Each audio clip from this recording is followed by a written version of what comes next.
En esta oportunidad me gustaría hablar y comentar del el libro Cómo mueren las democracias de los profesores de gobierno de la Universidad de Harvard, Steven Levitsky y Daniel Ziblatt, quienes nos señalan que fuera de la forma evidente en la que las democracias mueren a lo largo de la historia, como son los golpes de Estado,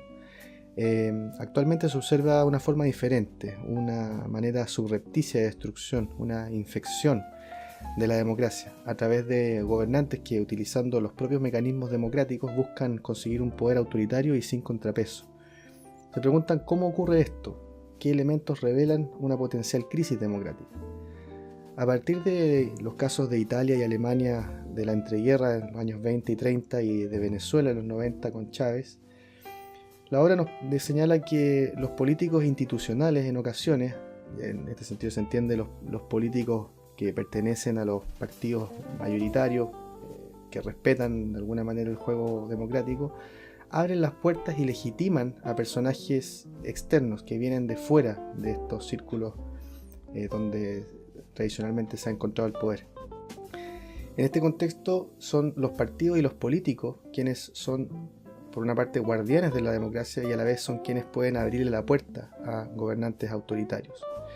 ¿Y cómo identifican los autores a un gobernante autoritario? Para esto establecen 4 reglas. En primer lugar, un gobernante autoritario rechaza, sea por palabra o por acción, las reglas democráticas. Segundo, niegan la legitimidad de sus oponentes. Tercero, toleran o fomentan la violencia. Y cuarto, revelan la voluntad de reducir las libertades civiles de sus oponentes y los medios de comunicación.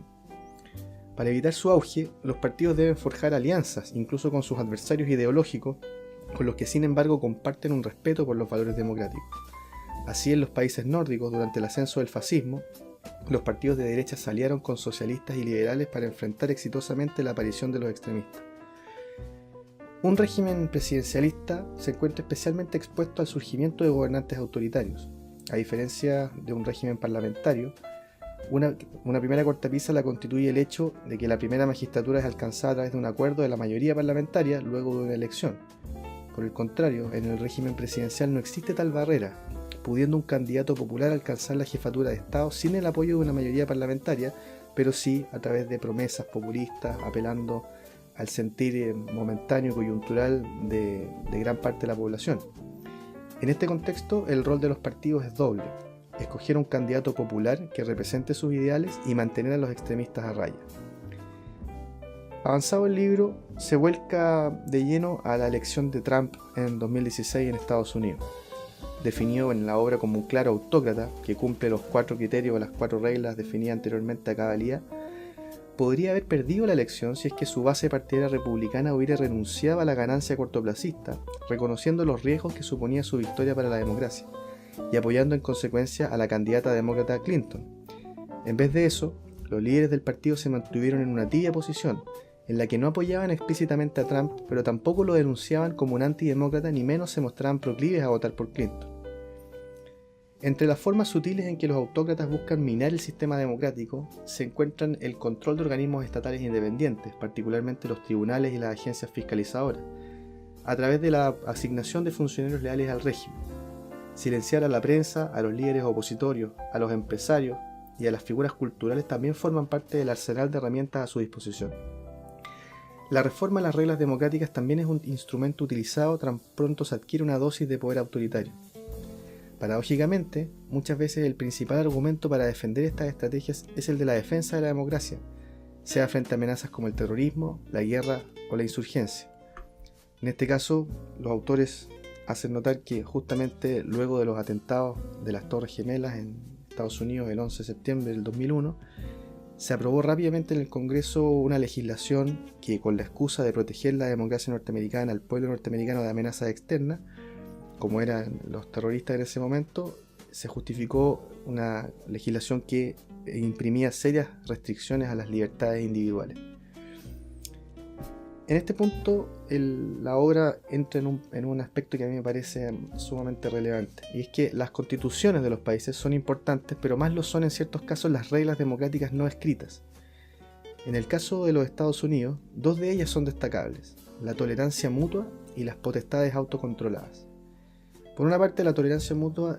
significa reconocer al adversario político no como un enemigo que debe ser eliminado, sino como un contrincante que tiene todo el derecho y debe participar en el mismo juego y bajo las mismas reglas y bajo cierta igualdad política, en la que tiene derecho a expresar sus ideas, someterlas a votación en los congresos, apelar a la aprobación ciudadana, entre otras. Por otra parte, las potestades en un régimen presidencialista particularmente son del primer mandatario son muy potentes, y en algunos casos, particularmente en el caso norteamericano, no tienen una contrapisa explícita. Por lo tanto, es deber de la máxima autoridad ejecutiva actuar con autocontrol, y es solamente cumpliendo con esa norma no escrita en el que se mantiene sana una democracia. Si bien ambas, la tolerancia mutua y las potestades autocontroladas, han sido constantemente puestas a pruebas, las llamadas barandas democráticas, entendidas como los partidos políticos dominantes y la sociedad civil en su conjunto, han luchado en su defensa. En su ausencia, el sistema de controles y equilibrio de poderes del Estado da lugar al estancamiento y la disfuncionalidad. Haciendo un recorrido por el primer año de gobierno de Donald Trump, en el que prácticamente todas las medidas autoritarias e institucionales han sido ejercidas con inédita frecuencia,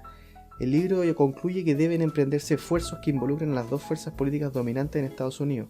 pero particularmente a los republicanos, quienes deberían expulsar de sus filas a los extremistas, romper con las políticas antidemocráticas del presidente y ampliar su base electoral más allá de los cristianos blancos. El llamado a los demócratas es a promover un estado de bienestar universal que reduzca las diferencias étnicas y económicas, en reemplazo al actual sistema de asistencialismo dirigido a los más pobres.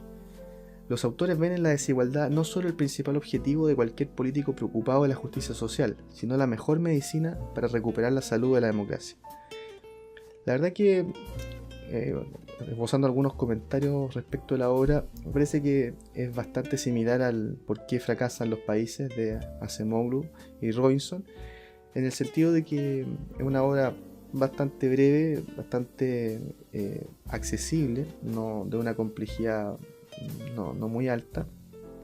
pero que pone los énfasis en las instituciones, en este caso particularmente en las instituciones, podríamos llamar consuetudinarias o no escritas, como son ciertas prácticas políticas en países de larga tradición. Algo que en un comienzo me pareció llamativo era el especial énfasis que ponían los autores en el rol de los partidos políticos, que actualmente se encuentran altamente desprestigiados, y no tanto en la sociedad civil, pero avanzada la obra es posible constatar que uno y otro se encuentran absolutamente interconectados, por cuanto en los regímenes democráticos contemporáneos los partidos políticos no se entienden disociados de una base electoral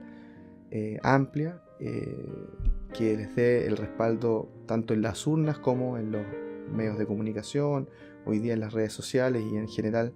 en todos los ámbitos de la sociedad civil. Me parece que es un libro que entrega insumos bien valiosos a la hora de identificar no tanto a los gobernantes populistas que están tan en cuestión hoy día, sino que los populistas antidemocráticos,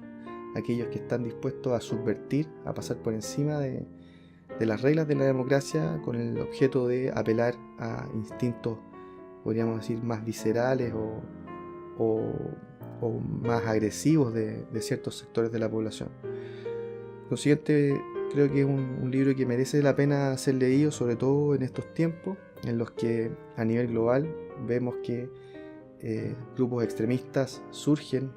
aparecen, en algunos casos son validados por los partidos institucionales, por los grupos sociales organizados. Y efectivamente la única manera en que es posible evitar que mueran las democracias es no